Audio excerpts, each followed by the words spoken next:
Royals fans, and welcome into the Queen's Coach's Corner here on this beautiful Tuesday night, albeit a fall Tuesday night indeed, here in Charlotte, North Carolina, coming to you live from JJ's Red Hots. We're inside tonight as a little bit brisk outside, if you will, and I don't have that many layers out of the clothes just yet, so we're going to talk about this bad boy inside tonight, but man, do we have a lot to cover, as there's been a ton going on over these last couple of weeks that we are ready to get you caught up on here on this Tuesday night. As I said, already into fall, and believe it or not, folks, fall sports starting to wrap up a little bit here as a final game for women's soccer coming up this weekend. A final couple of games for women's volleyball. We'll head into the early weeks of November. Basketball season right around the corner. We had talked about that last time with Coach Grant Leonard and, of course, Coach Jen Brown. We'll have them back on next week. But get you caught up on a couple of the first moments from this past weekend. Men's soccer, women's volleyball, both picking up their first ever ASUN wins in conference, in school history. Men's soccer in the midst of their first win streak, 2 in a row. That's a win streak. I'm calling it a win streak. And as of today, they swept the Player of the Week with Felipe Mendonça, Defensive Player of the Week in Samuel Inninga, and, of course, Goalkeeper of the Week in Axel Horrocks. 2 straight shutouts for Horrocks, and they've been playing fantastic as of late. Got to catch up with Coach Crias earlier today. We'll have that on later on the broadcast, but like I say, men's soccer making a push at it here late in this 2022 season. Cross country continuing to race past the competition. Shout out to Jake Krolik and his bunch as they are continuing to do their thing. Speaking of that, women's triathlon, I mean, what else can you say? I don't know if they're going to have enough room for all the hardware they're bringing home, but 6 CTCA All East Region awards for their unbelievable season that they have yet to lose a race so far, partially because of the CTCA Freshman of the Year and Letizia Martinelli. But that's just one of the many names that's been doing a phenomenal job for Coach Dyer. We'll have him back on next week as well. They also won the East Region qualifier. Men's tri repeated as the MACTC champions once again. Women's rugby dominated UVA this past weekend on a big road win to remain a perfect 4-0 with their final home match coming up. That'll be on the Queen Sports Network coming up on Saturday evening at 5. And then we'll talk with Coach Muskisi coming up in just a little while. Men's rugby also grabbing a W on the road out in Southern Virginia. So obviously it's been a busy last couple of weeks, that's for sure. So we got a ton to talk about later on in the show. But before we do that, let's check in with one of our favorite guests back once again. And that, of course, is Athletic Director Sherry Swartout. And first off, Sherry, thanks so much for carving some time out and talk with us. Well, it's always a pleasure, Mike. Always a pleasure. Well, I just talked about it, and I know you were sitting here for me leading off that laundry list of things that have happened, and that's just a small glimpse into what we've seen so far here in this fall season. So, looking at this first fall of Division I athletics for Queen's University of Charlotte, so many amazing moments, but you've got to be so proud of what you continue to see. It's absolutely remarkable. We've got a really strong foundation, and we thought we would. It's going to be challenging, no doubt. But with that foundation, we thought we could make some noise, and noise we've made. Their resiliency and their perseverance, and just their positivity around the process and this transition. That's what's keeping us late in our fall seasons, really in the games and being able to compete and turn some of those into W's. Well, and it's funny. I was talking to Coach Knoll just a few minutes ago before we came on the air, and we'll talk to her coming up in just a little while. But that's the thing, is the positivity and watching how these teams have grown over this fall season has just been nothing short of remarkable. Just the way that they've continued to move that needle game in and game out. And sure, they knew they were going to take some lumps making this jump to Division I, but man, have they taken it in stride, and they truly are something inspirational to watch over these last couple of weeks. I couldn't agree more. The physicality and the pace of play, I think, took us a little bit to adapt to. Sure. And, we've been focused on what we call stacking up wins, be the first. You mentioned a few of those, but those are momentum builders. And, and that hasn't changed since day one.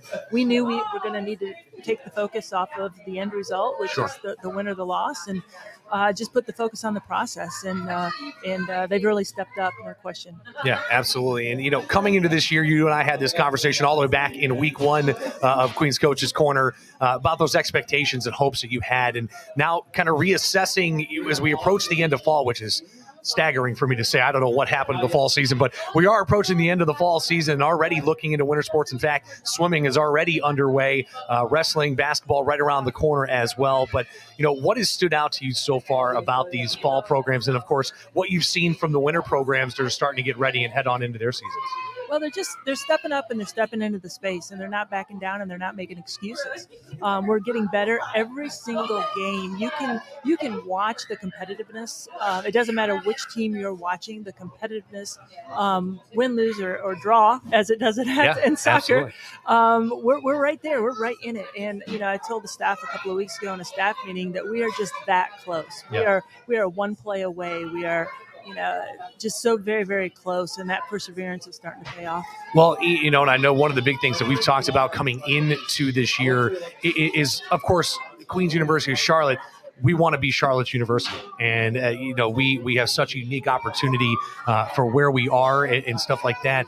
What is it that stood out to you in terms of just even early on in this transition of how you've seen the brand continue to start to grow in the city of Charlotte? Well, absolutely. To be able to transition into Division I and to amplify our brand, not just locally, but regionally and nationally, is just an outstanding opportunity. And the pieces that keep coming together, I mean, they're popping up almost every day. I mean, we're winning in a variety of different ways with the folks that are starting to pay attention, starting to watch. Wondering about those game tickets. You mentioned men's and women's basketball getting ready to tip off. I mean, the questions, the interactions, the excitement, the enthusiasm. It's not just on campus. It's not just in Myers Park. It's not just in Charlotte, but it is growing rapidly, and that is so exciting to see. Well, shout out to season tickets, because season tickets on sale right now for men's and women's basketball. Let me tell you, they're going to put on a show this year, not just on the court, but off the court as well. So many cool things happening on the marketing side of things, and just really wanting to get fan involvement, because, that has been such a big thing to me in terms of watching these games and being a part of these games on the microphone and off. It has just been seeing how big these home crowds have been, and the arena atmospheres for volleyball. And then, of course, even outdoors, how loud it's been for all the soccer games as well. What has it been like to be in and around those crowds and just feel that energy, Jerry? Well, first of all, we have absolutely outstanding facilities out at the sports complex, out off the Tyvola Road, on the Levine Center on campus. Just absolutely spectacular for spectators to be able to come and engage with our student athletes and the experience, the fan experience. And so to see not just our students showing up and being a part of the experience, but to see the community, whether it's at Tyvola or on campus in the Levine Center, it's really inspiring because it's part of a movement. People are getting behind this transition with Queens going from Division II to Division I, and they're a part of the experience, and we love that about it. Yeah, I mean, one of my favorite things of watching a soccer game is watching the kids that are able to walk out with these players. And, I've asked the soccer coaches about that now these players, not that they weren't before, but now that they're on this highest stage you can be in NCAA athletics, they're now role models. Whether they want to be or not, they are indeed role models. And I know it's just got to be such a cool experience for you as an athletic director to watch these young men and women just blossom into what they have so far. Well, it's certainly, they've always had the platform. They've always had that. But to see them amplify the experience for themselves in that space and create memories and opportunities for others to be a part of the experience, I think it's magical. It really is. And you mentioned the soccer team and the young boys and girls that walk out with our programs. I mean, it doesn't get any better than that. And, you can't always do that at a lot of other institutions or at the professional level, but you know what, you can do that at Queens. And so anytime we can engage with the community and get our young fans to the games, that's a special opportunity. Yeah, and with where Queens is, it's a unique opportunity because it's nestled right into a residential area, and so there's plenty of families around, and it's always nice to see what this university has done in terms of making not just the experience family friendly, but like you mentioned earlier, the facilities and how family friendly those are in terms of the way that they're built. They were built for fans. Don't get me wrong. We love to watch the teams play on these fields and courts, but these facilities are definitely built for fans. So if you haven't gotten out, even if you're not going to be a season ticket holder, which you should, make sure you come out and check out a game and, of course, support everybody. I'd be remiss without bringing up the fact the 5th Learfield Cup trophy showed up today in your office, but one of only a handful of schools across all the divisions to earn such a title for 5 straight years. I mean, can you just dive a little bit into that and just what that means to you as an athletic director to see what this department has done over the last few years? Well, it's absolutely remarkable. remarkable. And of course, it's everybody rowing in the same direction right out of the gate. And, we have absolutely outstanding coaching staff. We have excellent administration. The leadership at the institution and beyond is just absolutely fantastic to have provided us with the opportunity and the platform to be able to build such a dynamic athletic department. But, we're regularly sending 15, 16 teams to the NCAA at the Division II level, winning national championships. Our club sports are absolutely outstanding, and they, of course, don't even count for the Learfield Cup. So what we're doing across the different platforms, whether it's athletically, academically with a 3.39 cumulative GPA, as well as finishing 25th in the country in community engagement, I think our coaching staff, they understand, they get it right. They recruit great student athletes who want to make a difference, and it's not just on the field, but it's in the classroom and it's in the community. And couldn't be more proud of certainly gathering that fifth Learfield trophy before the transition. But there's a lot of really great things happening in our department. Well, and that's the thing, that's one of the many unique things about Queens University Charlotte is the idea of student athlete and that really big emphasis on the word student in student athlete. I mean, don't get me wrong, like you said, we got many national champions that walk our halls, but if you didn't know they were sports, you would think they were just really, really smart kids because they go to class, they do what they need to do, and they allow themselves the opportunities to earn national championships by going to classes and doing what they need to do. So, Sherry, before we let you go tonight, looking ahead now as we take that transition into basketball season, you a former basketball player, I know that's always an exciting time for you. But at the same time, what are some amazing things you'd like to know or you'd like the fans out there and listeners to know about what's upcoming here for Queens? Yes. As we mentioned, we have a great fan experience at Queens, and we have a great group of student athletes who are competing at the highest level now in front of them, whether it's on the field, in the court, in the pool, etc. And, I say just give us an opportunity. Come to a game. And I think you'll be hooked and you'll wonder why you haven't been doing it all along. But it's really something special happening in Charlotte. This Division I transition has landed us in a very special place in Charlotte as the only Division I private institution in the actual city of Charlotte.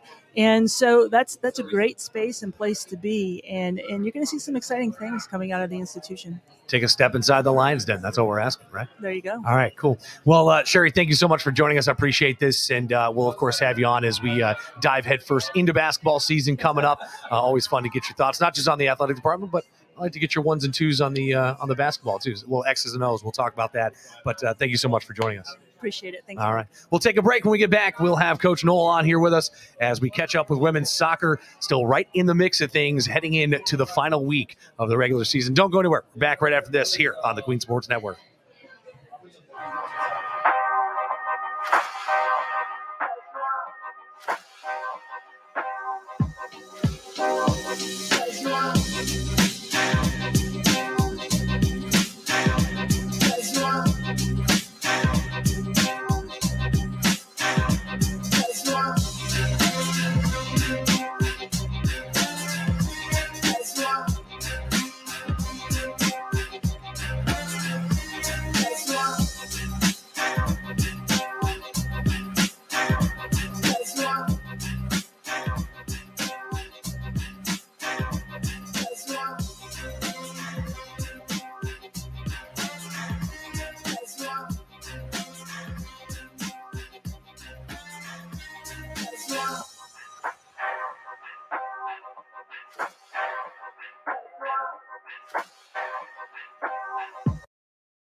Back here on the Queen's Coaches Corner here on this Tuesday night in Charlotte, North Carolina. A chilly night outside, a little breeze. So fortunately enough, John Luther and his crew here at JJ's Red Hots let us set up back in the corner. If you get a chance to get out here to JJ's Red Hots, make sure you do. They got so much good food. And I got someone next to me that has been here pretty much every week and has continued to work her way through the JJ's Red Hots menu. And that, of course, is women's soccer head coach Shannon Neely-Knoll. And first off, Coach Knoll, thanks. Welcome back.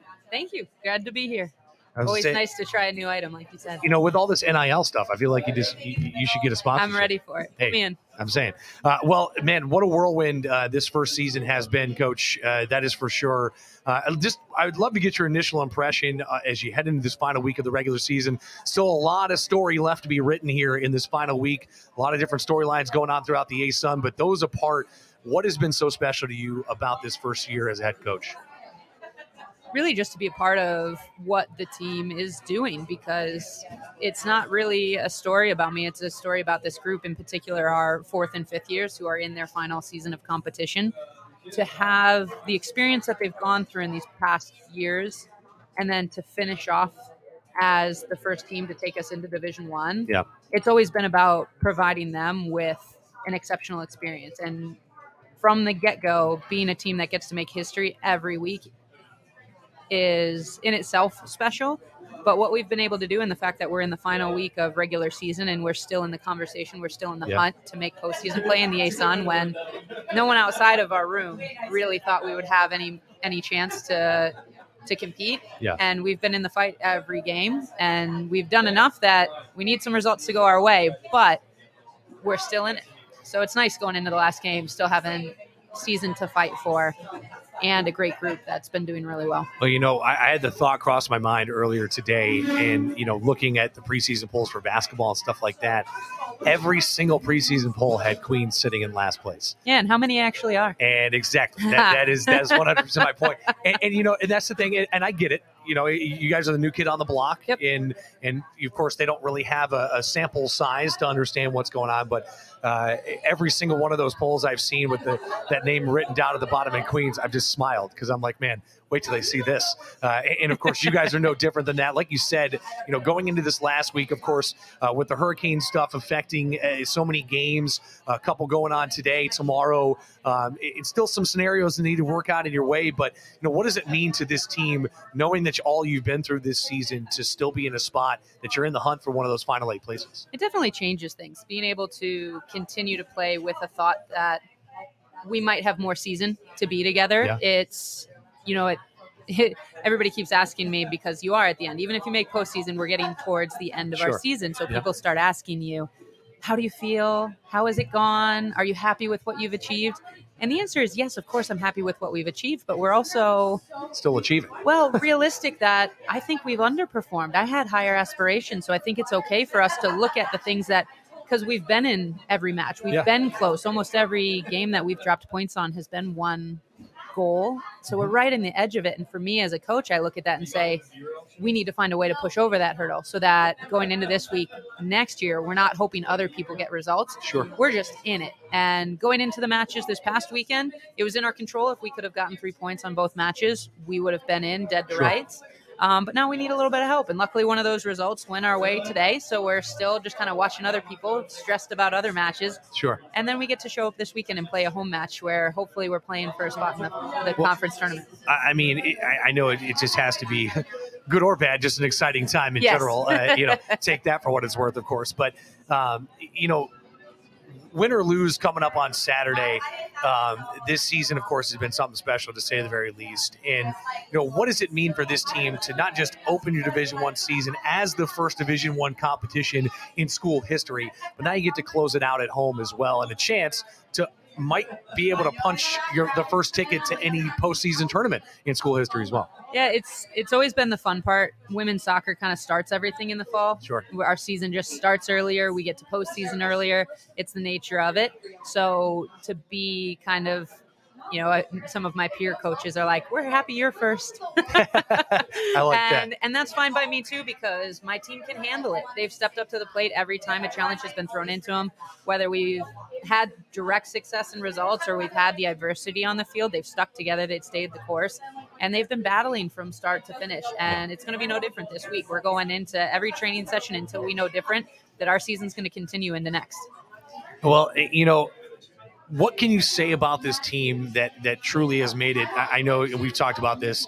This has been, one of your favorite coaching years of all time. And so, what is it about this team that has done that? And what are some of the things that you're going to remember most? And I know you said that you've gotten that question 1,000 times, and I hate to ask it again, but it is for me as a journalist, it is very intriguing to just hear kind of just you take it all in and understand. Now, don't get me wrong, the mission's not done yet. Yes. But at the same time, what is it about this season that's just stood out to you that's so special?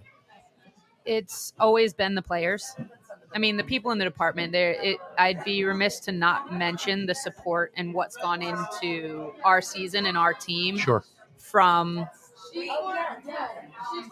the department and what they've given, what they've provided, all the manpower that's gone into making this a season where it gets to be about the soccer, not figuring out the organization, not the little things. They've done an exceptional job of letting our staff coach soccer and letting our players experience it just as players, not, holy crap, this is crazy. They've done the transition in the right way. They've put the resources and the effort in so that it did just get to be a soccer season. And then our players are just exceptional young women. You know, sometimes I forget I've only been here 8 months because they're wonderful and they're so invested and there's so much that they've taken on their shoulders from our new staff and asked them to do differently because this was a successful program. Yeah. We inherited a group that was winning a lot. And I understand that it was Division II and this is new and we're playing all new teams. So there's going to be different hurdles and different challenges, but they've been extraordinary from start to finish. They care so much about each other. This weekend we were on the road and one of our athletic trainers asked me this question. She's like, what's the biggest standout memory? And of course the on-field stuff floods in, the first win against Jacksonville, like some of the goals and things. But I was like, to be honest, as weird as it sounds, it's a moment of adversity. We were playing at Kennesaw State. We were winning 1-0. At that point, we hadn't won a game yet. Tons of ties, but hadn't gotten that first win, that historic, be the first win. And it had been so close and felt like we had the run of the game. And soccer's soccer. Yeah. So with a minute remaining, we scored an own goal. And holy smokes, my heart broke for the team, but especially the young lady who caused it. Yeah. Because she had a wonderful game, and she's one of our seniors. She's put everything you could have asked her to into this team, and she was crushed. And the reason it's such a standout and the reason it speaks to what this season has been and what we've been able to do is the response from the team wasn't about the team and the disappointment of losing the win. We tied instead of getting that first win. Immediately, everyone was taking care of her and making sure she was okay. And no one was mad. Of course, there was disappointment, but it was always about we have to make sure she's okay. Yeah. Because we understand how heartbroken and how much it was, it was one of those fluke sport things, nothing on purpose. And it was detrimental, but it was always, we have to take care of our own.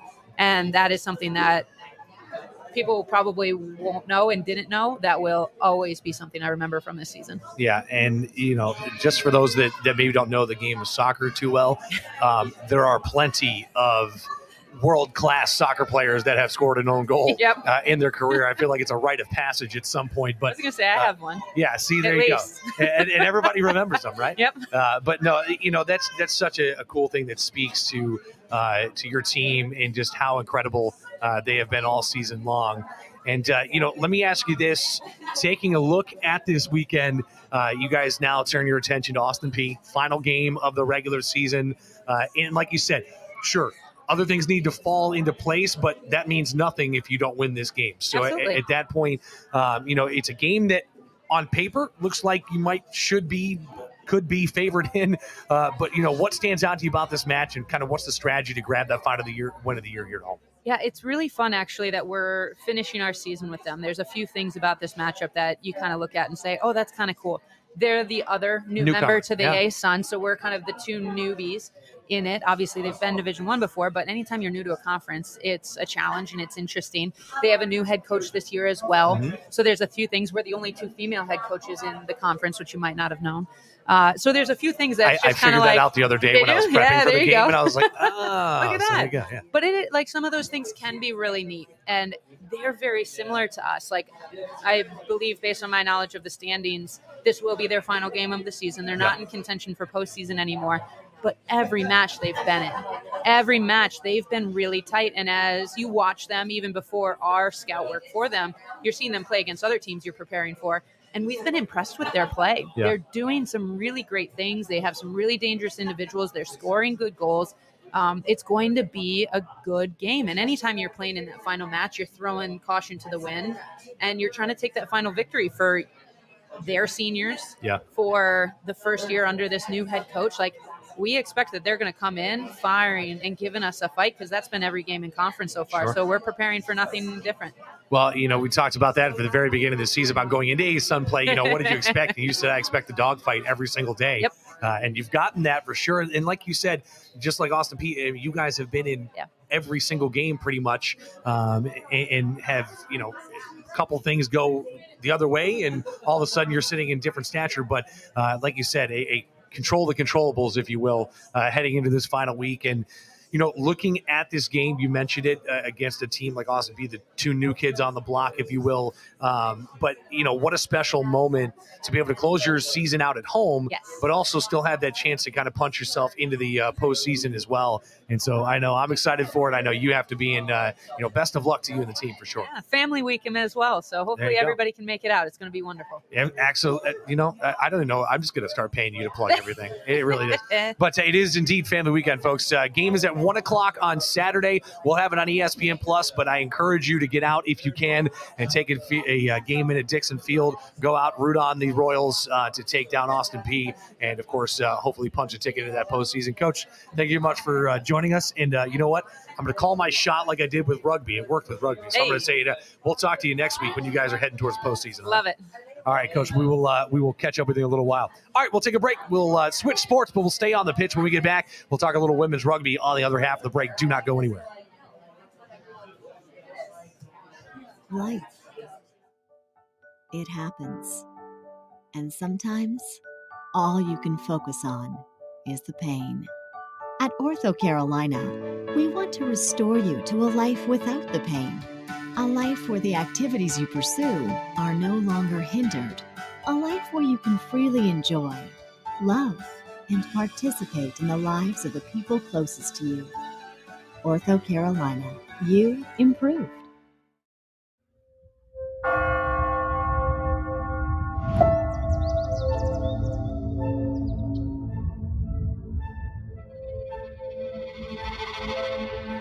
Every journey has a starting point.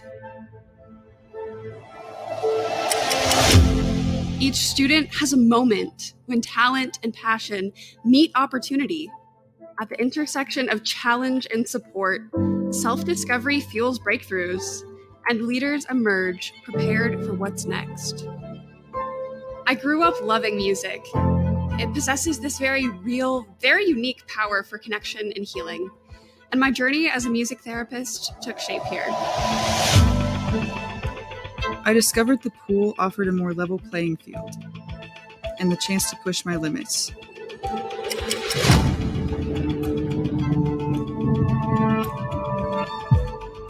At Queens, there's so much opportunity, and our potential for greatness accelerates with every step of our collective journey.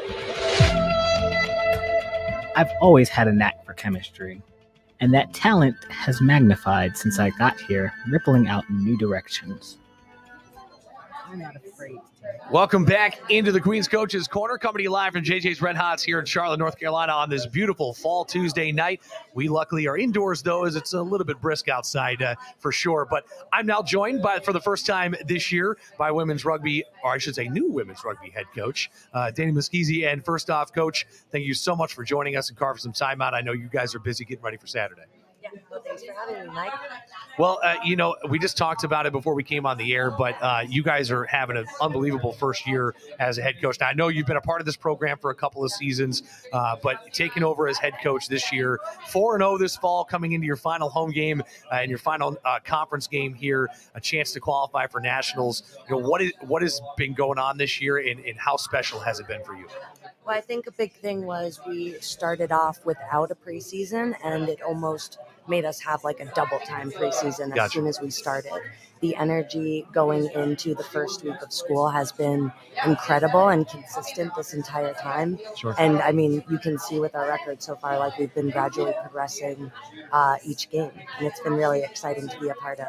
Well, and I got to give you guys credit because I've said this with Coach Wurst. Of course, she moved on after last year, and then, of course, you took over. But your team are some of the nicest young ladies you'll ever meet. And a shout out to women's rugby, especially because as the Queen Sports Network, we've had many a times where we've relied on you guys to run cameras for us, and it's been fantastic. So I just want to shout you guys out for that for sure. But, what can you tell us about this team and why you think so much success has been had so far this fall? A huge reason why we have such an expansive roster even is because we've elevated to NCAA first and foremost. Yeah. There's a big disparity, I would say, between NCAA teams, varsity club teams, and then just sport club teams. Sure. So being able to play consistently higher levels of competition has been able to help us elevate, and that's something I've seen throughout my time here. Yeah. As we start to transition into Division I, that competition is only going to get tougher, and we're only going to be allowed to play top level teams. So this is an exciting year that we try to be mindful of throughout this season, the way that we've been training. It's kind of that double-edged sword. You're playing great teams, but it also, and so wins and losses will come. Obviously, the wins have kept on coming, but I imagine allows you to kind of increase your recruiting a little bit as well in terms of bringing folks into a program like this that now has this opportunity. I was just talking with Sherry and her daughters about social media being a huge help with that. Sure. And surprisingly enough, both my assistant and I are not huge on social media. Yeah. But ditto. I'm the same way. My wife's still trying to teach me how to use Instagram, and it doesn't go very well. But hey, But we just decided to maybe consolidate our social media accounts a little bit. And I like that.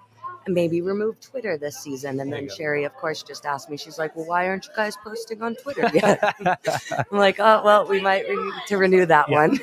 I might have to renew that lease. But Instagram has been huge, though, for getting recruits and getting our visibility out there. Well, for sure. And that's the thing is, it's a medium that so many people use nowadays. Mm-hmm. And, I know even in my own world of sports broadcasting, how big it's become just to share what you're doing on a daily basis and, keep your name out there. And same thing goes with recruiting, both as a coach, but also as a recruit, trying to get your name in front of people. I grew up in a time of the old-fashioned coaches had to come to your games, but at the same time, it's kind of cool the way things have really blossomed. But you guys are coming off a dominant win up at UVA last week, 43-12. What stood out to you about the team in that one, and what made you so proud about watching them win like that? What was great about that weekend was we had the flexibility to try players out in completely different positions. Yeah. We wanted to create some depth with different players, and something that has been extremely valuable for myself as a player has been being able to have a diverse range of skill sets.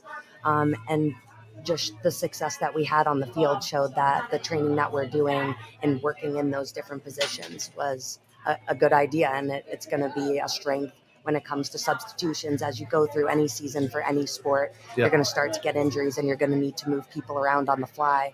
And that was kind of the tactic of last weekend. Well, I've talked to Coach McKinney about this, and rugby is such on a skyrocket trajectory right now in terms of popularity in the U.S. and everything. But I always like to ask this to coaches. What is it that spoke to you about this sport? You played it. Now, obviously, you're a head coach. What has kept you still playing? Yeah, I love that too. What has kept you around this sport, and just what has garnered such a passion for it? I think with most rugby players you talk to, we've all tried all of the different sports. I actually danced for 10 years. Okay. And then slowly transitioned more into contact. I think most of us would also say that it's a culture. It's kind of a different group of people. Like you said earlier, you definitely know when you run into the rugby team around campus. Yeah.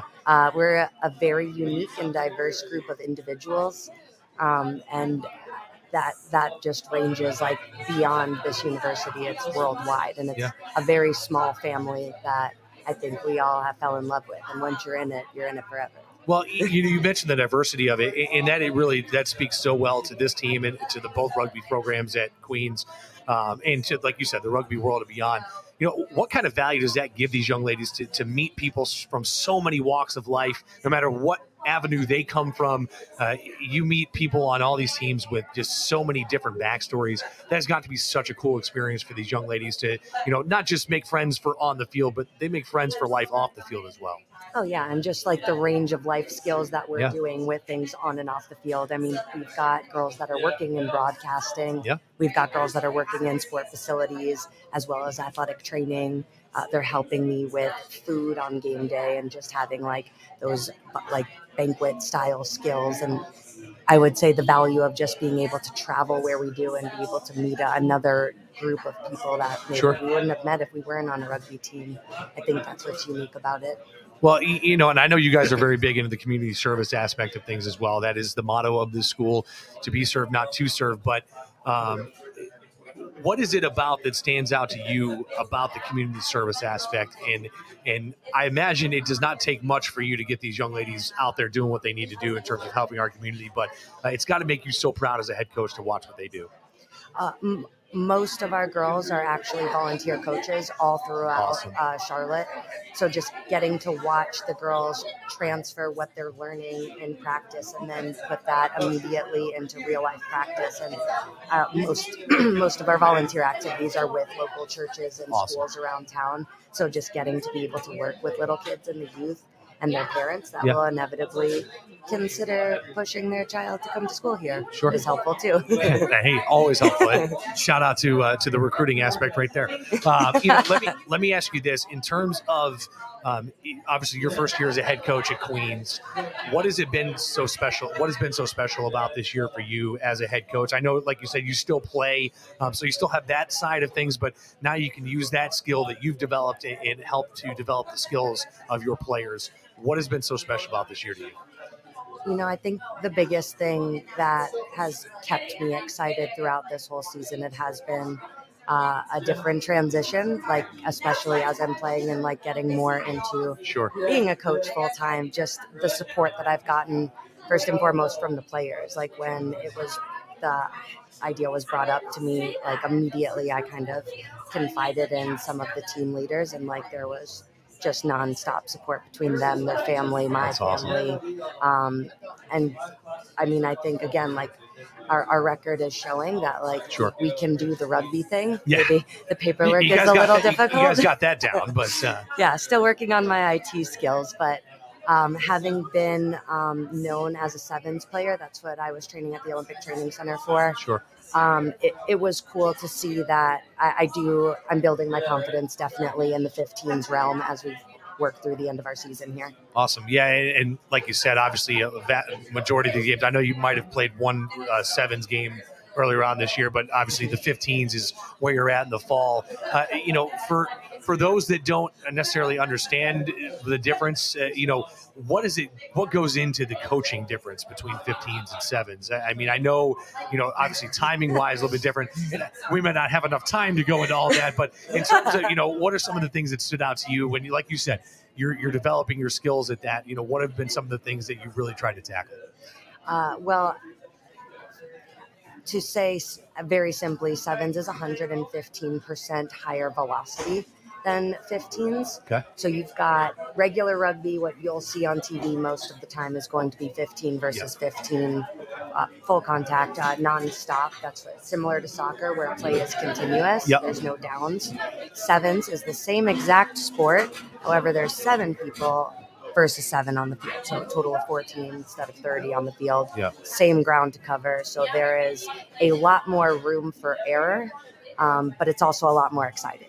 Yeah, I was going to say, you lose more people, but you shrink size-wise, but you don't shrink field size-wise. So that's a lot more territory to cover. And if you got somebody who's fast, good luck. Definitely have to work on the fitness twice as much during 7 season. And then also that is what's in the Olympics now, the Summer Olympics. And they're out. Our U.S. team is in the middle of the World Cup right now for 15s. That's fantastic. Let me ask you this. What got you into the sport of rugby? I know you said you danced for a long time and then you made the transition into contact sports, but what got you on the rugby track? I transitioned from dance to track and field for a season, and I didn't like running just to run. Fair enough. Saw people playing flag football. This is in Florida. during high school. So played flag football for my junior and senior year. I got a lot of penalties for like slide tackling people, and I happened to get into Florida State, and I knew they had a rugby team, and I was like, well, I might as well do something where I won't get penalties. There you go. Just try it out. I'm encouraged to hit people. Yeah, I like that. See, there you go. That's probably my favorite thing you could have said in that moment. But no, you know, you guys are sitting in a great position going into this final weekend of conference play. That is, you still got a trip out to Navy, but at home you get to play Lander coming up on Saturday at 5. The NIRA tournament's coming up in a couple of weeks. What's going to be key for you guys to keep it going and make some noise in that tournament? Managing our energy. Just making sure that there's a lot of excitement with the girls that we are doing so well right now. There's excitement that we're transitioning to D1. There's excitement. There's a new coach. But just making sure that me and Coach Maggie keep them kind of tunnel vision right now and our eyes on the prize and making sure we're consistent with our training. We're recovering actively and not overdoing it, and making sure that we're focused and not too busy with any extra noise right now. Well, and that's kind of what you got to do, right? You got to get the extra noise out and just focus on what makes you better day in and day out and so on and so forth. Little things like sleeping and eating breakfast before our 6:30 sessions. If any of the girls are listening. Sleeping, what does that mean? Yeah, exactly. Yeah, if you're listening at home, go to bed. But in bed in 2 hours. See, coming from Coach's mouth, not mine. Let me ask you this, before I let you go. You've been around this program for a couple of years, obviously now as a head coach, but can you talk a little bit about this senior class and the kind of leadership and what they've meant? And, I realize their seasons are coming to an end in terms of at least 15s, looking into the spring, maybe with 7s, but in terms of what has it been about this senior class that just jumps off the page to you and how special they've been for this program? Well, they're special to me personally because I was here for their freshman year. So it's just been really exciting to see them grow all of these years. And I wouldn't be able to, I don't think I would have taken this position if I didn't have their trust and their confidence and their assistance. I mean, they didn't just step up as senior, undergraduate students, but also senior leadership players on the team as well. Yeah. So, and wherever they go after Queens, they're going to be highly valuable wherever. Well, Coach, I appreciate you joining us. Of course, best of luck this week. We'll have you guys on the Queens Sports Network coming up on Saturday at 5 o'clock. That is kickoff against Lander. And make sure if you can't watch it and you got time, make sure you get out and root this team on, as that's one thing about these rugby programs. You guys draw a lot of fans out, and it's a very fun atmosphere. Hey, it's a very fun atmosphere. So if you get a chance, make sure you get out and do so. Coach, I really appreciate you joining us, and good luck with training. And, of course, good luck heading on into the conference tournament. And we'll have you back on as you guys progress on through that. Of course. Thank you so much for having me, Mike. My pleasure. All right, we'll take another break. When we get back, we will talk a little bit with Coach Correas. Got a chance to sit down with him earlier this afternoon as he's at practice right now, getting ready for the rest of their long road trip for the rest of the season. But we'll be back right after this here on the Queen Sports Network. It happens. And sometimes all you can focus on is the pain. At Ortho Carolina, we want to restore you to a life without the pain. A life where the activities you pursue are no longer hindered. A life where you can freely enjoy, love, and participate in the lives of the people closest to you. Ortho Carolina, you improved.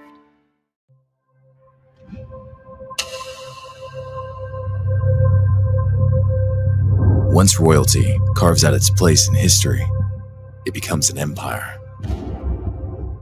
And an empire needs room to grow. People call us an empire. We simply call ourselves Royals. Queens has been committed to excellence in everything we do. Now, we've leveled up. We're faster. We're stronger. We're better than ever. And now, we're ready for a new challenge. Our legacy has expanded. ASUN is now our domain, whether it's away or at home. On the diamond, even when no one is watching. Working, training, coaching. In the moments that define our empire, Royals are Division 1. Back here live at JJ's Red Hots here on this Tuesday night. You're on the Queen's Coaches Corner here on the Queen Sports Network. Thanks so much for joining us. I'm Mike Glennon, as we will got to catch up with Coach Correas earlier this afternoon as he had to sit down with us to talk about what they've been going on. Like we said, a win streak for the men's soccer team, sweeping the conference weekly awards with Player of the Week, Defensive Player of the Week, and Goalkeeper of the Week. Here is what Coach Correas had to say as I was able to sit down with him earlier. We're back here on the Queen's Coaches Corner. Listen in. Welcome back into Queen's Coaches Corner here on this Tuesday night. We appreciate joining us as I'm joined now by head coach of our men's soccer program in Mr. Oliver Correas. And first off, Coach Correas, welcome back to the program. I know you guys are coming off a pretty good last couple of games, so welcome back in. Well, thank you. Great to be in with you. Well, you know, as I just alluded to, you guys are coming off your first win streak as a program in Division I, coming off back-to-back wins at UNCW, and then, of course, most recently picking up your first ASUN win against Jacksonville on Senior Day. So would love to just get your initial thoughts on how proud you are of this team with sticking with it this year. I know you had your ups and downs, but you guys have really moved that needle over the past couple of games. So what are your thoughts? Yes, we've been very proud of our team. We knew we needed to adjust and progress every game, and we have done that since the first game that we started at UAB. So we've been working towards things that we needed to improve, and we firmly believe we have progressed every game, and most importantly now we've been able to connect some of the results, right? So. Sure. We are very proud of how we're playing. We're playing some great football in both ends. We're creating a lot of chances. As you see, we have scored 5 in the last 2 games and about 16 in the last 8 games. So that's 2 games per goal, 2 goals per game. Yeah, which is a really good and unique opportunity for us to continue to develop. And again, one of the things that we have been working in is on our defensive shape, right? So sure. Coming out of 2 clean sheets, that's huge for our program. We firmly believe that during early on in the season, we were just needed to work a little bit on our defensive shape, and it seems like we have progressed in the right direction. So very well deserved, but very proud of our team. Well, and you alluded to right there, increasing that defensive shape and really working on understanding it and moving that needle and just getting better. Because I know, you know, looking at this year, of course, yes, the ASUN Conference Tournament Championship was still in play. But at the same time, you know, you guys have a whole new level of soccer you're playing. And, of course, there's always going to be those ups and downs. But I think one of your main goals going into the season, if I remember correctly, was indeed just getting better game in and game out. And you most certainly have done that over the last couple of weeks. Yes, we firmly believe that we have. We started with UNCA, our first victory on the road. Then we went to play Lipscomb, which is RPI 7th in the nation. Yeah. We had a great game plan. We created chances. Obviously, they're a very threat offensive power in Division 1. And, yes. We almost got the result. We lost in the last 6 minutes, which was devastating for our guys. But it was great progress to what we have done, right? And we have continued to battle. Our guys have believed in what we do. And most importantly, trust how we play. Yeah. And as you can tell, in the last 4 or 5 games, we have outpossessed every team that we have played, which is a great indicator of how we're playing. Last week we went to UNCW. They were 44th in the nation in RPI at their place, and we not only scored 2 but outshot them 17 to, I believe, 12 it was. Yeah. But most importantly, the chances that we were creating were good opportunities for us to score. So that's always a positive sign, and just not getting a score on, which is a part of your as a part of any winning team, right? So it's been great to see. You and I have talked about this before playing your game, creating those chances. Eventually they're going to fall. Granted, sometimes it may seem like it's taking longer than normal, but at the same time, you keep creating those chances and eventually you're going to see it happen. Of course, you just mentioned it, 2 back-to-back shutouts. It almost seems to me like something in that Central Arkansas game seemed to have sparked something, not just on the offensive side, but the defensive side as well. What's the difference been in these last couple of games? I think that the feeling of how our boys ended the game against Central Arkansas. Yeah. We were 3-1, 6 minutes left. Men down, though, and they battled. That's a really good team. And just not getting anything out of 80-plus minutes of an effort kind of resonated with the guys. Sure. Where it could have been both ways, right? But they've been resilient. They show up on Sunday. We practice Sunday. And that Sunday, I knew they were ready to bounce back. They came with a great attitude, obviously regretting the results, but hungry to go and play at UNCW. So it's been it has been a great week for sure. Well, yeah, I mean, obviously you come off a 2-0 win and then you head right back home. And, on senior day, you get a hat trick out of Felipe Mendonça. Of course, a key to picking up your first ASUN win. That was the other thing. Not only did you get a win on senior day, but you got your first ASUN win as well. And, I have to imagine that's got to feel good because, I realize that you haven't had one yet. And we had this similar scenario, funny enough, on Saturday against Jacksonville, no less. And women's volleyball do the same thing. I have to imagine that getting that first win was a big deal for you guys for multiple reasons. Sure, yes. It was great. We felt like we've been deserving better outcomes in our 3 prior games in conference. Obviously, we lost to Lipscomb 2-1, Central Arkansas 4-3, and then a heartbreaking against North Florida where I believe they had 2 shots on goal. They scored 1, and we created, I believe, 18 opportunities to score, but we didn't. I was going to say minus 1 header, and that's a completely different result. So, it is what it is, I guess. But yes, and just adding players that have been key when we needed them. Obviously, Mario is not playing. Javier is not playing as well. And players have to step up, and not only step up, but made a difference, right? Yeah. So if you look at the last game, we played 18 guys, and all of them contribute to a great performance. So sure. It's been great to add in a lot of underclassmen, sophomores, and freshmen into our starting 11 or having significant minutes, which they bring a lot of energy, but most importantly, a lot of class too. Well, and I know it had to feel good for Felipe because I know the season he had last year was outstanding. And then this year, don't get me wrong, you got a guy like Mario that comes out there and is having a heck of a sophomore campaign. And Felipe has been the guy setting him up for a lot of those goals. But yes. I have to imagine for him and for you as a coach to see him have one of those breakout games, just have a lot of fun, had to be something to put a smile on your face. Yes, absolutely. He's been working really hard, and we've been telling him, his performance in a game, it doesn't really need to be judged by the goals that he scored, even though he would disagree with me. Of course he would. Of course he would. He's been very creative in a way that he just gets many of his teammates in great positions to score. So he's been, in the last 16 goals, he's been important in, I would say, half of them, either a deflection or an assist, or just creating an opportunity for another teammate to assist another of his teammates. So it's been great to see him. However, we are very happy that he not only scored 1, but 3. Hey, you know what? If you're going to score 1, why not score 3? You know what I mean?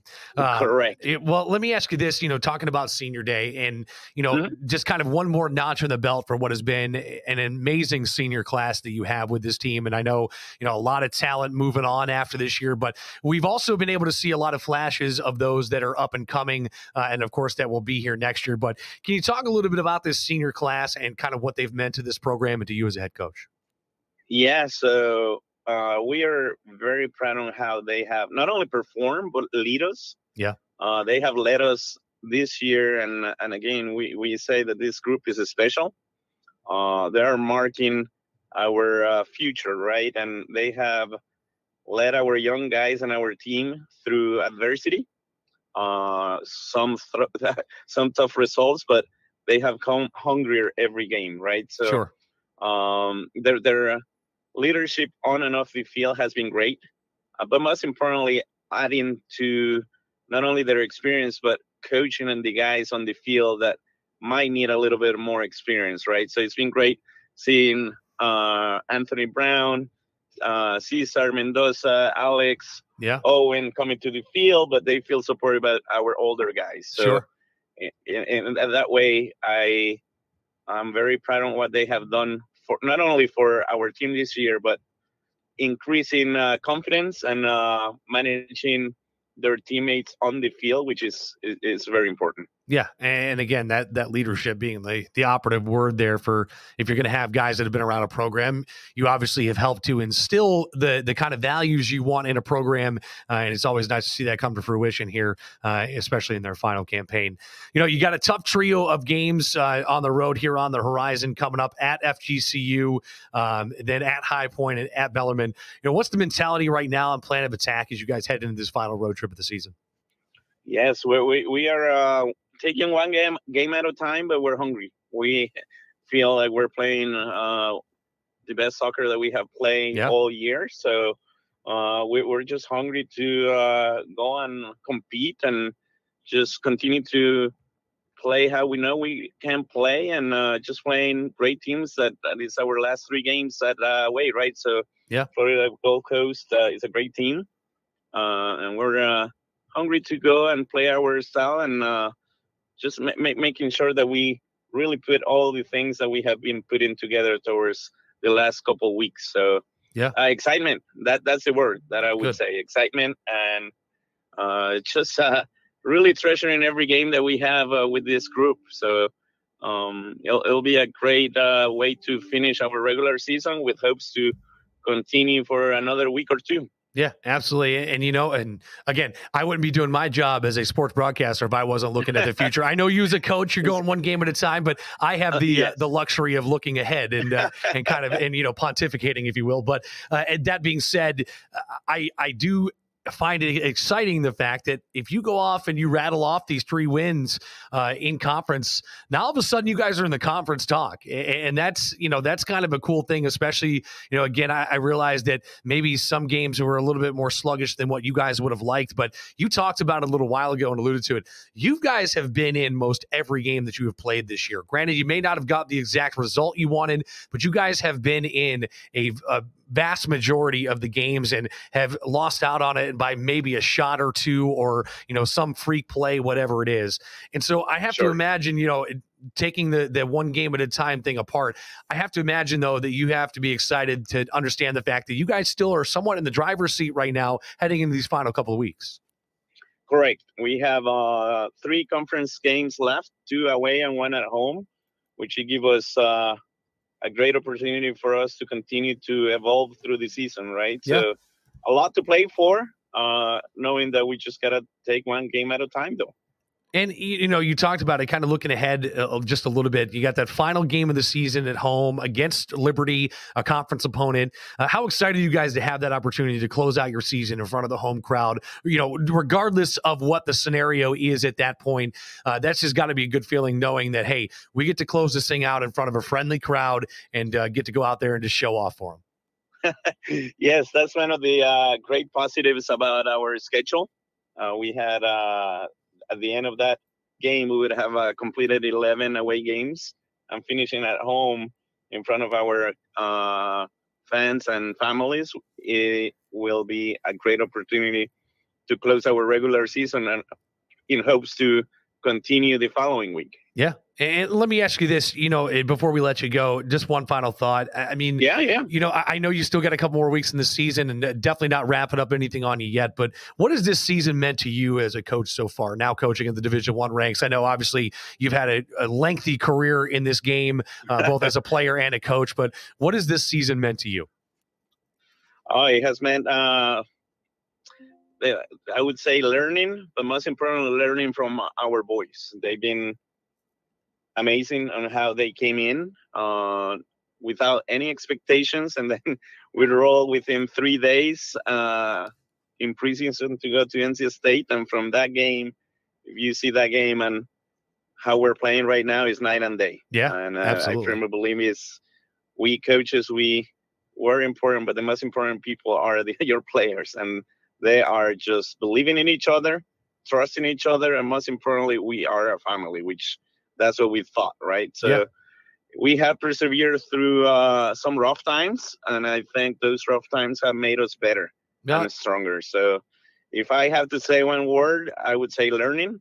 But I would say that including Coach Omar and Coach Montreal, we've been extremely happy with the response of our guys. I love that. Learning on and off the field. And of course, not just learning the game, but of course, learning about each other and a whole lot of, and that's, I've talked about it time and time again. It's one thing I love about your team. You have so many different backgrounds on that team of where they're from, stages in life, that kind of thing. And it's just, it really is beautiful to see you guys come together and play so fantastic. And you can see that want and that, in not to bring up anything sore, but in that Central Arkansas game, even though being a man down, you end up losing that game. But I think that was one thing that really stuck out to me as I watched your guys after that game. They lifted each other up, but you could see that it hurt, and you could see that they were hungry for a win. Yes. And obviously they've taken that to heart and have rattled off 2 straight shutouts. So congrats, Coach. Really appreciate taking some time out and talking with us. And, of course, we'll catch up with you next week as you guys head on into that final week of the season. But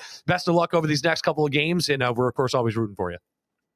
Thank you for your time as well, Mike, and looking forward to seeing you sometime soon. All right, Coach. Sounds good.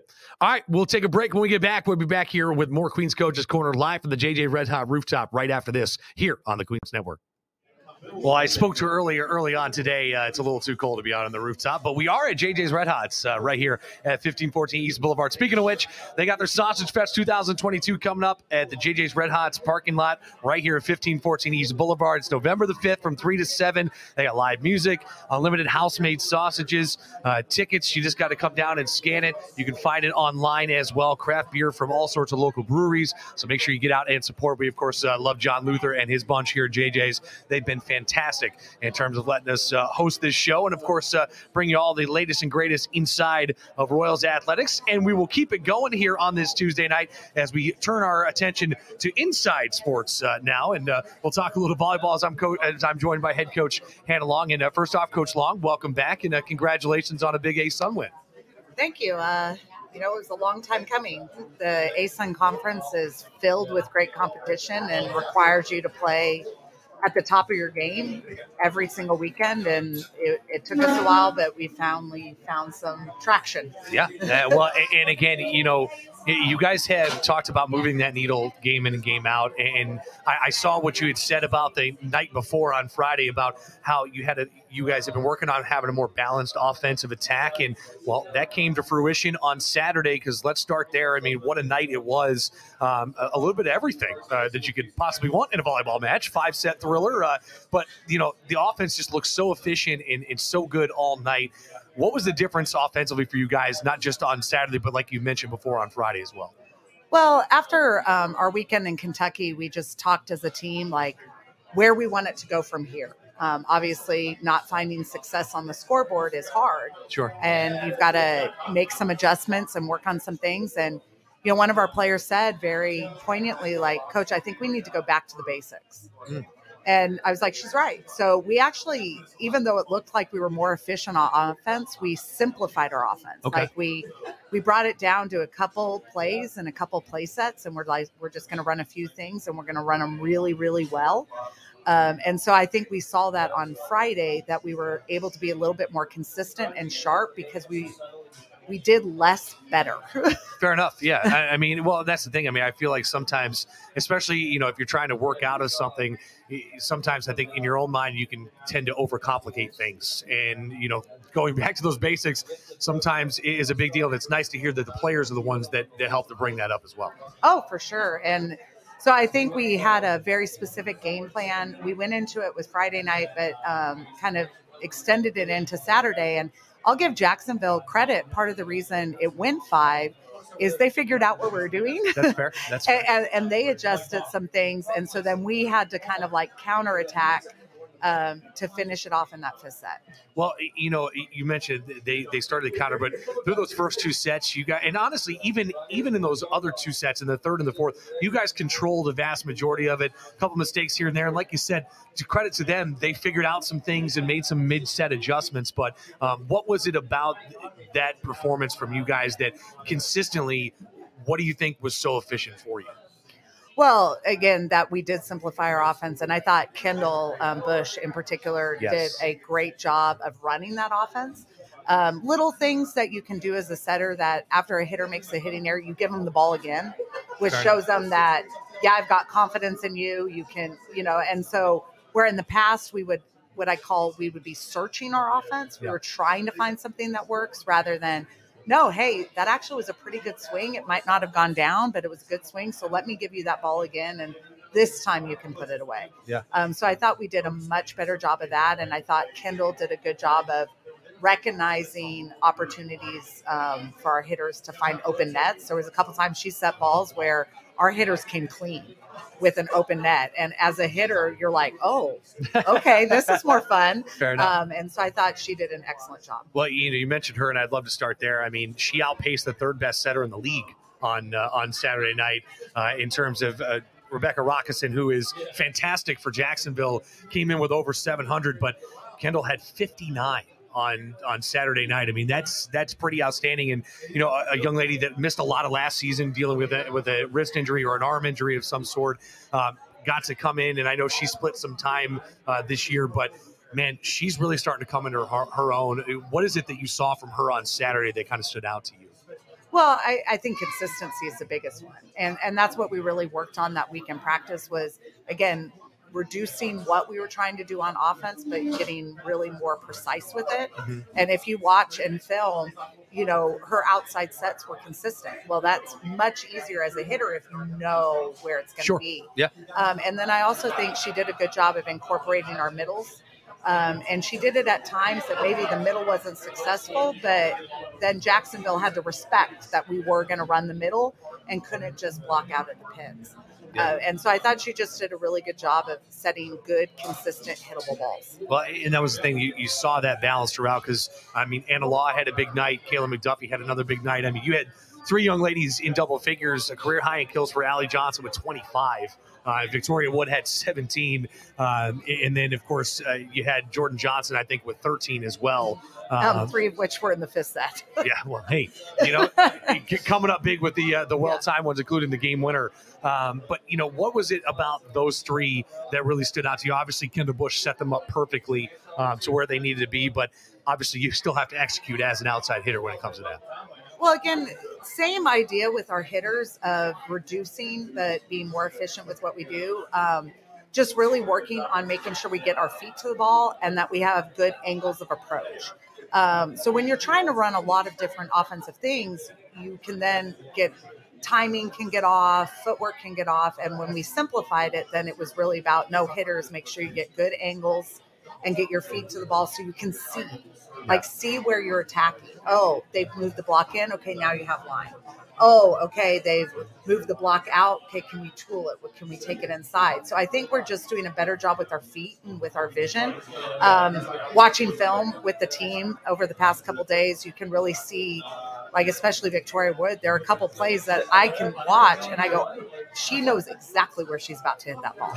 Sure. Like she can see, oh, the defense has shifted this way. I know exactly where I'm going to hit this ball. Yeah. And in the past, I think we were just kind of running on autopilot and just hitting as hard as we could, but not really hitting with a purpose. Okay.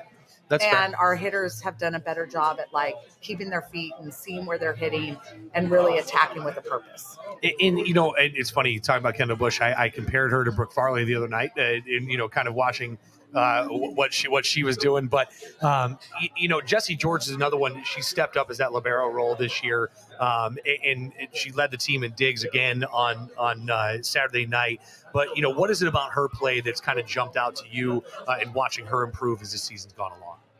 Well, I'll tell you what she said to our team in the locker room after one of our matches. Insider access, I love it. Yeah, we were just talking as a team, and she said one of the reasons I love being the libero is that I get to celebrate my teammates' successes. Huh, I like that. You know, she doesn't really score. Yeah, You know, like yeah. she on a stat sheet, she doesn't really score. And she goes, but I love celebrating my teammates. And when you have an athlete that cares more about her teammates' success than her own, then they can really own that position. And as she's progressed, I've even told her, I go, hey, you now have more reading freedom. If you read it, you can go. And she's like, really? Because before I was like, no, don't leave your spot. Don't leave your spot. And now that she's been in that position for a while, we're giving her a little bit more freedom to choose some things, and she is really taking ownership of that role. Well, and that's the thing. I mean, you can be a role player and still stand out.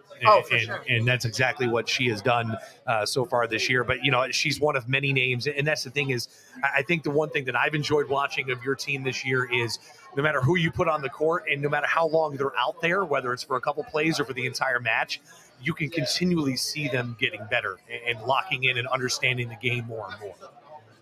The other thing we're getting better at, which is great as a coach, is we're getting better at following game plans. I like that. So when we have some very specific things that we're trying to do versus teams, you can really see they'll ask like, okay, coach, this is the hitter we're going to do this against. Yes.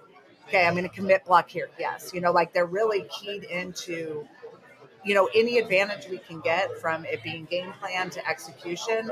They're really buying into that. And they're listening to you. That's a big Sometimes. thing. as much as you Yes. can anyway. Well, you guys are on the road this weekend against Florida Gulf Coast, and Stetson and Florida Gulf Coast, of course, came in, picked atop the conference, probably have the conference's best player on that team. But, you know, a couple of really good ASUN schools. I feel like that goes without saying at this point. We've talked about that time and time again. Every team in the ASUN is good. But what is it that you guys need to do to play volleyball the way you have been, and how do you keep up that consistency? Well, I think we're getting a little bit more used to the pace. Okay. And if you watch Florida Gulf Coast and Stetson, like they're fast. They play fast. And so I don't think we're surprised by the pace anymore, which I think early on, sometimes we're like, whoa, this is fast. So I think we're surprised by that. I think just like our players said, we need to be, you know, go back to the basics and just execute at a really high level. You know, sometimes, and if you see it with our team, and this was true on Saturday night, I thought Jacksonville's middle was outstanding. Sure. Just had an outstanding match against us too. And I mean, she hit a ball once that I think Jordan Johnson she caught it in the chest. That's how straight down the kid swung it. And you know, JJ, we call Jordan JJ, and she was like, she just came up and was laughing. She was like, Coach, that's a kill. And I was like, yeah, that's a kill. Yeah. You know, so I think we're not getting much you better. can do about that one. Yeah, I think we're getting better at not overreacting when the other team gets something like, hey, that's just a kill. Yeah. You know, like, okay, they got a kill, let's get a kill. Respect game. Right? Yeah, respect it and just counter it rather than getting worked up by it. Well, and one thing I noticed, I mean, of course, the blocks, of course, outweighed in favor of Jacksonville. But they're a really good blocking team. Well, they are. But the one thing that I noticed, especially in that fifth set, is maybe not all your blocks touch the ground, but you made them have to reassess offensive chance after offensive chance because the hands were there and it pushed that ball right back. And I think it's some kills, especially for someone like Haley Hart, she's fantastic at what she does as an outside hitter. But that being said, she was turned away a few times, and I don't think she's necessarily used to being turned away as much as she was in that fifth set. And you could see it starting to weigh against them, and you guys just use that momentum to keep going. I thought there were two critical plays in the fifth set that really led to when we were on the side switch, we had the momentum.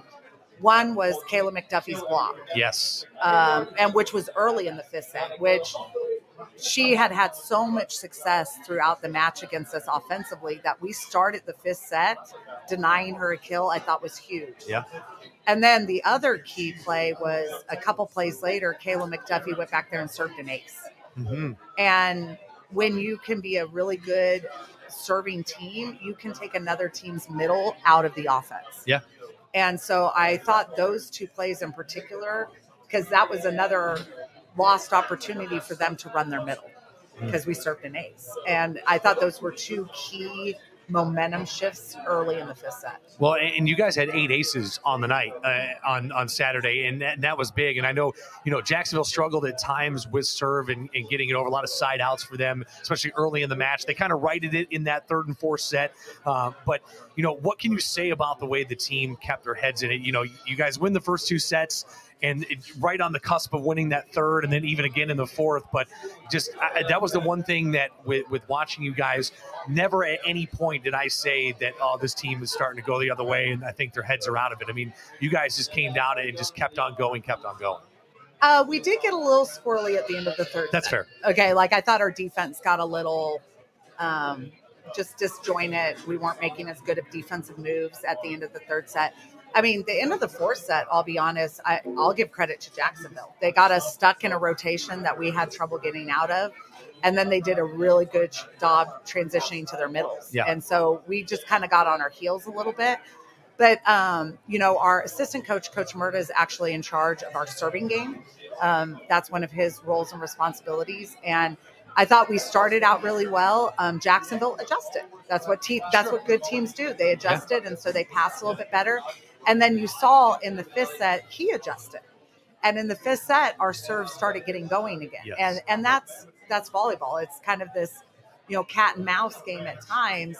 If you have a plan A that's working great, if they counter it, do you have a plan B? Do you have, do you have another tool in that match? And I thought Saturday was a great example that we do have more tools. Sure. Yeah.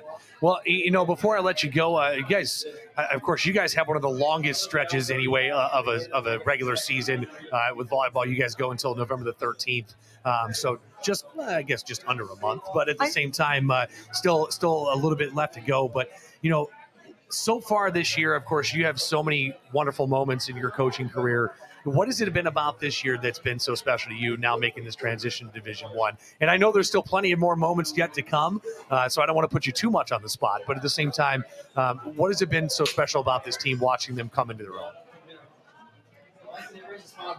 Loaded question of the night. It is a loaded question because the memories that stick out in my mind aren't necessarily the ones that maybe should, because our team does like to laugh a lot and they like to have a lot of fun. And I think at times even other teams get a little bit, because we talked about earlier, Jordan gets a ball hit right at her chest. She got up laughing about it. And that's a point that we lost, but I'll remember that. Yeah. And so I think some of the things that are special is our ability to persevere. And, it's been tough. There's been some tough moments. There's been some times that, hey, coach, I think my block was in the right spot. What happened? She hit over you. They're like, that's what happened. Yeah. Okay, that's what happened. Okay, that makes sense. She hit over me. And so there have been those tough moments, but our team comes every day to practice to work hard and get better. And you see us getting better. And so I don't know if there's one moment yet, but just watching us get a little bit better every day and embrace that. I mean, you mentioned the fun idea, and I actually said that on the broadcast on Saturday night. I said, one thing that I've always admired about this team, it doesn't matter if they're up 2-0 or down 2-0, you just have fun. And sometimes you just have to find those lighter side of the moments that may not go in your favor, but at the same time, hey, if it's a heck of a hit, it's a heck of a hit. You got to respect that. But at the same time, like you said, shrug it off, move on, and kind of tackle it. And I have to imagine that does get into an opponent's head at sometimes of like, why are they laughing about that? Right. That shouldn't be funny. Are they crazy or what? But they're laughing. But I mean, something that we talk about, even though it feels different from a momentum perspective, that great swing that kid had is the exact same amount of points as a miss serve. Hey. And that's Beautiful. the joy of volleyball. Yeah. So that gets everybody fired up and stuff. But then if they follow up that great swing with the miss serve, guess what? Yeah. We're equal on the scoreboard. One point at a time, right? One point at a time. So. Well, Coach, I appreciate you joining us. And, of course, best of luck this weekend. And we'll see you back here next weekend for a pair of home games against, I believe it's Lipscomb and Austin Peay. So, we'll see you on the 28th and 29th. But best of luck this weekend. All right. Thank you very much. Absolutely. We'll take our final break. When we get back, we'll wrap things up here inside JJ's. Appreciate you joining us here on this Tuesday night. Don't go anywhere. We're back right after this here on the Queen's Coaches Corner.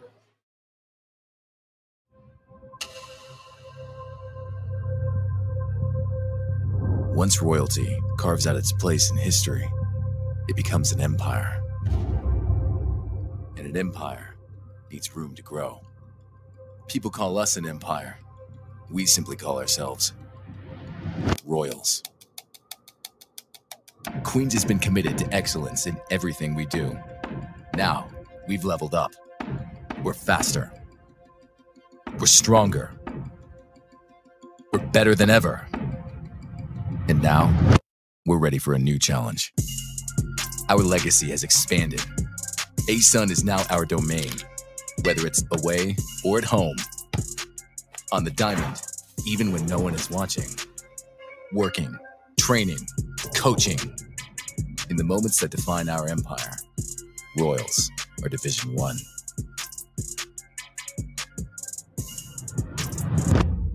Life. It happens. And sometimes, all you can focus on is the pain. At Ortho Carolina, we want to restore you to a life without the pain. A life where the activities you pursue are no longer hindered. A life where you can freely enjoy, love, and participate in the lives of the people closest to you. Ortho Carolina, you improved.